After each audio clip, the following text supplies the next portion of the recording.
let this Mac fly with this one. Hold on. I say, I'ma let it. Alright, come on. Alright. Got a drop on this flexin' nigga. He from Tennessee. I had a thought. She be with this shit. What's up, y'all? Let's talk about narcissistic mothers and the relationships with their daughters and the relationships that their daughters have outside of them. So, when you have a narcissistic mother, 9 times out of 10, they are very, very jealous of their daughters and the relationships that they have. Some of the mothers want you to be up under them. They want you to be at their beck and call. They don't like when you have relationships with other people. My experience, I'm gonna give you 2 examples because I'm gonna give you 2 examples. One, she hated when I was in a relationship. She would always sabotage my relationships. She would always make up a reason to why she didn't like that person, even though they treated me well. She would always make up reasons for me not to see that person or not to allow that person to see me. Or she would always, even when I got older, she would always say, just try to put little doubts in my mind about that person. Even though I would tell her the good things that that person was doing to me, doing for me. And that's where I learned to stop telling my mother certain things. And that's so hard because you want to be able to talk to your mom about certain things, especially the good stuff. And then I also noticed, like, when things were bad, she would just get so happy about it. She would, it's like, even if we were over the phone, I can hear her smiling about the things that I had been going through. Or she would just get extremely happy when things that were bad, were taking place. In friendships, I used to have like a lot of friends, a great community around me, and then that would be sabotage. Anytime I would tell her about a person, she would go and say, oh, what's their name? And then I can hear her writing things down. Like if we were over the phone, I would hear her writing something down, and I'm not gonna go too far up into what that was or what that is, but basically, if you know, you know. And after that, our friendship would just be severed. I would not talk to that person anymore. We would fall out. For whatever reason, we would not be in communication. Like, we would just be at odds. And then she would double back and ask me, oh, well, how is such and such going? How is such and such doing? How is your friendship, your relationship going? And then I would tell her, well, I don't know. This is before I was up on what I needed to be up on. And I would be like, well, I just, I don't know, such and such and such. And she'd be like, Sometimes mothers will be so strategic in sabotaging your relationships because they don't have those relationships themselves. They will hate if your mother is someone who doesn't have a lot of people around them, and then they see you being a social butterfly or people just flock to you, they will hate that about you. They may not never tell you, but secretly they will really hate you because of that, because they don't see your personality, the type of personality that you have. They don't see that within themselves. The way people love on you, the way people just like are drawn to you, they hate that secretly, and they will sabotage that. Some of you can relate to this. Like, you will have friends, people that were genuine to you, and then your mother comes around and it's just destroyed. Or, even certain events that you might have, birthday parties, get-togethers, gatherings, and things like that. Everything is going well, and you may notice your mother just sitting back off to a corner, or your mother just peeping out certain things, and they're quiet and they're just looking at you, and you can just feel this cold stare coming from them, but you're happy. like you're happy, you have people around that love you and things of that nature, but you can just sense something is off and you'll try to figure out, oh, well, what's going on, mom? Like, what's wrong? Like, oh, nothing. And then all of a sudden everything becomes about them. Even if it's your birthday, everything turns out to be about them. The event is canceled. The birthday is a disaster. Something that could have been so happy and beautiful turns out to be a S show. It turns out to be a S show. And the dramatics happen. I remember one time, this was my first time moving away from my hometown. I had been living like, what was I living? Maybe like 20 minutes away from her this time. And then I remember like I was looking for a job, and back then in my hometown, like I couldn't find nothing. And so even I worked for a period up there,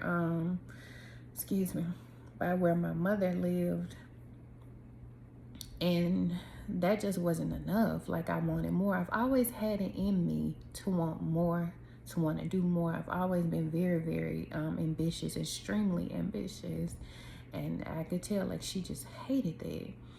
But I said, well, I'm not getting anything, in my hometown. Maybe I need to try something in another state. This is the first time that I moved away from home.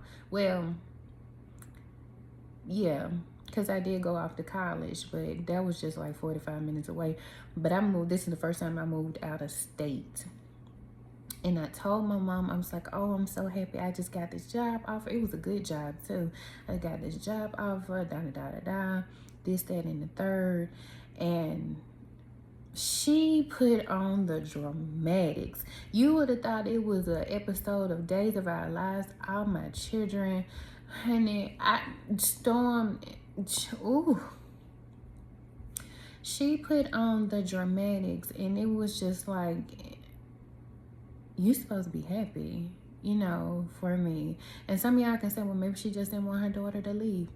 Anything that I had good, it was always some sort of dramatic or some sort of, dramatic walk off and scene type stuff. It was always, it was always something. And then,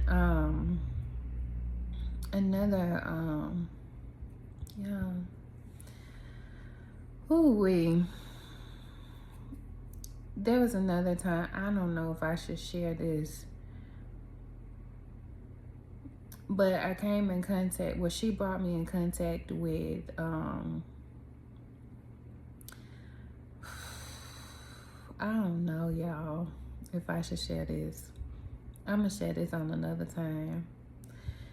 Yeah, but that was very, very, very, very dramatic. It was just like she just didn't want me to have any type of relationships, especially if she could not be a part of those relationships, like with other family members. Let me skate around this because I'm not really ready to share this particular part of my life.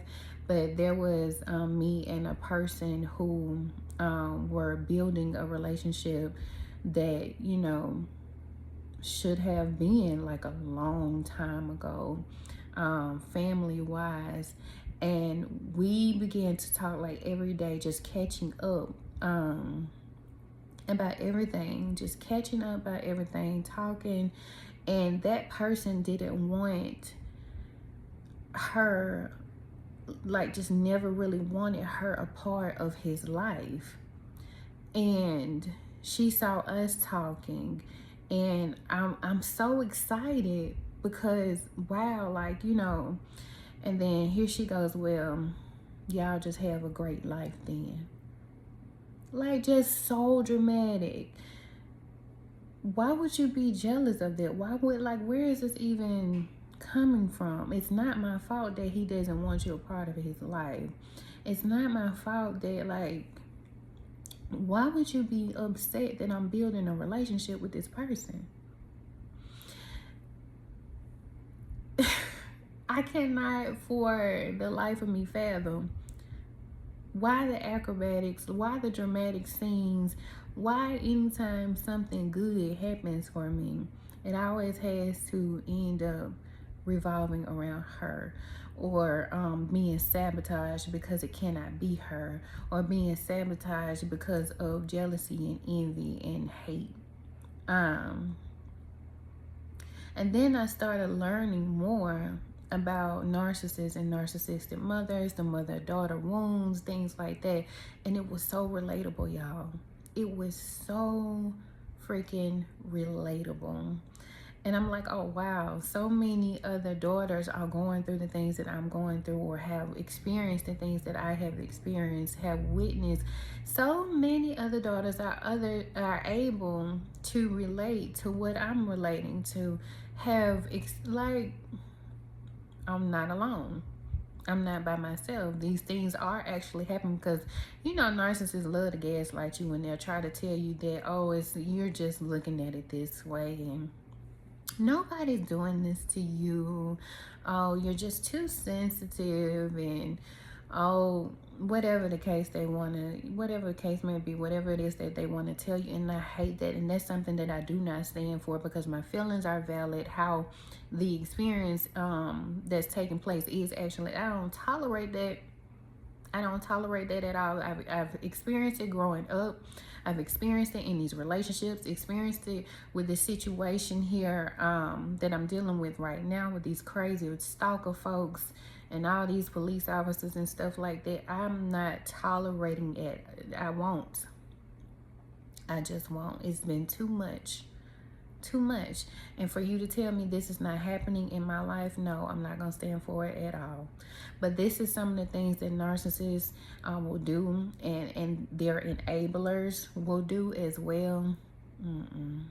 They love to tell you this is not happening, because they don't want to take accountability. And it's one thing that my mother never wanted to do, was take accountability. And even with me speaking up and speaking out about this situation, even the times where I tried to talk to her and things like that, she would turn it into a depression show. And then my siblings would all swarm around her like, oh, we must save the day, and turn around on me, because they feel like, oh, well, you're making mom sad, or you're doing this to mom, and we shouldn't talk about this. One thing I don't like narcissists and their enablers, they never want to talk about shit. They don't never want to talk about it. They love to do it, but then they don't never want to take accountability. They don't never want to talk about it. They don't never want to acknowledge anything. They just want you to sit there and deal with it. They just want you to sit there and act like nothing is happening, continue to deal with the abuse, continue to deal with their behaviors. And the moment that you stand up for yourself, and the moment that you say, okay, you know what, no more, you the problem. Okay, you're the problem. Why do we have to talk about this? Why do we have to look at this? Why do we have to stare this in there? Is it my fault that you a fucked up individual? So it's my fault, because I want to heal, and I want to talk about it, and I want to sit down with you and ask you, why are these things happening? Why are these things taking place? What can we do to make the situation better? It's my fault. You will find that in a lot of relationships, family, let me talk about the family. You'll find out that in a lot of families, when you begin to speak up about abuse, you become the issue. You become the product. You become the problem, because everything has to be swept under the rug. An example would be like, there's a lot of things that take place in families that certain families don't want people to know. And so it's like, how dare you talk about those things? We are sweeping it under the rug. It never happened. We're never going to talk about that. I don't know why I'm getting that Tyler Perry movie. Ooh, I can't think about what it was, but it was when Lynn Whitfield played. You know how everything and everybody just had to be so perfect, and then when the skeletons started coming out the closet, you know, stuff like that. But I'm getting situations like that, things like that happen every day in people's lives, and nobody wants to talk about it. And then the black sheep arises, and then they just begin to separate themselves from the family because they realize what's going on. Not only do they realize what's going on, they get the strength to move away from the things that are happening and to cut those cords. And then now all of a sudden you have these family get-togethers and you have these family outings, and the people that come around that have seen everybody grow up is now realizing that this individual is no longer in the picture. Well, what happened to such and such? Oh, well, you know, they don't talk to us anymore. Well, why? Y'all, you know, I don't know. Yes, you do. Yes, you do. You know, you're very much aware of what took place. You're very much aware of why a person don't fuck with you no more. You know. You know. But there's, we hadn't heard from them. They don't come around anymore. Oh, that I don't know. I don't know why they don't talk to me. Bitch, yes, the fuck. The black sheep of the family is the most outcasted individual because they're able to live in their truth versus being an enabler, versus acting like nothing is going on, versus acting as if they are okay with the abuse. And you know what? Some of your family members, if you are that black sheep, I bet you any kind of money, certain family members that were unable to do the things that you have done to branch out and turn your back on the abuse and stand up for yourself, they envy you for that because they wish that they had the same courage to say no. They wish that they had the same courage to speak up for themselves. They wish, because they feel obligated. Just like you probably did at one point. You felt obligated to take care of your mother. You felt obligated to be your mother's punching bag. You felt obligated to be at their beck and call and to ignore the things that were taking place, you know, until you finally said, I'm not doing this shit. Until you said, no, I'm not doing this anymore. Like, no, I'm not the one with the issue. You are. I don't have to deal. I don't have to take this. I'm going home. I don't have to deal with this, and I'm not going to. They envy you for having that courage. They do.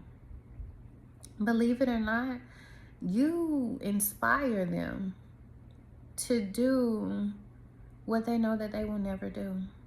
And they secretly sit here like, damn, that person said no, damn, that person really doesn't talk to us anymore. And some of them, I'm gonna be honest, some of them are happy that you're gone.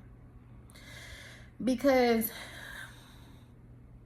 if you're anything like me, you might have been seen as maybe the favorite, the star of the family, the star of the show. You may have received certain praises, and even though you received certain praises, you ironically received the most abuse too. Just because you were shown in the public that you are loved and you are cared for and you are this, that, and the third, doesn't mean that that's what goes on behind the scene and behind closed doors. Nobody really wants to talk about that. Everybody has to act as if their family is perfect and they're not going through this and they're not going through that, you know. But have courage to speak out about what you've experienced and what has taken place in your life, just like I am. I don't care anymore.